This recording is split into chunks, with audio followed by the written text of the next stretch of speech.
యజ్ఞాలు యాగాలు తీర్థయాత్రలు చేస్తూ పిల్లలకి పెళ్లిళ్ళు చేసేసి అన్ని బాధ్యతలు తీరిపోయాక కొంతమంది అనుకుంటారు అమ్మయ్య అమ్మయ్య అన్నీ బాగానే ఉన్నాయి, అన్నీ బాగానే ఉన్నాయి. అప్పుడు యమధర్మరాజు ఏం చేస్తాడంటే ఇంద్రుణ్ణి పక్కకి తప్పుకోమని వాడు లైన్లోకి వస్తాడు. వీడు చేసిన పుణ్యాలు ఇంతకాలం అనుభవించాడు, పాపాలు అనుభవించాలి కదా, నీది ఫస్ట్ ఇన్నింగ్స్ అయింది, నాది సెకండ్ ఇన్నింగ్స్, నువ్వు తప్పుకో అంటాడు. అప్పుడు మొదలవుతాయి చేసిన పెళ్లిళ్ళు, మళ్ళీ మొదటకు వస్తాయి, పొందిన ఉద్యోగాలు మళ్ళీ మొదటకు వస్తాయి. ఇన్ని కర్మలు ఎందుకు వస్తున్నాయంటే మనం చేసిన పాపాలు చక్రం తిరగడం మొదలెట్టాయి.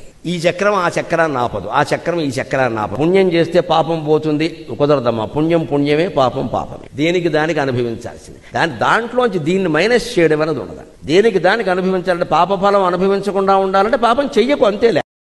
భగవంతుడు మనిషికి ఇచ్చిన స్నేహితుడు ఎవరంటే భార్య అని చెప్పాడు.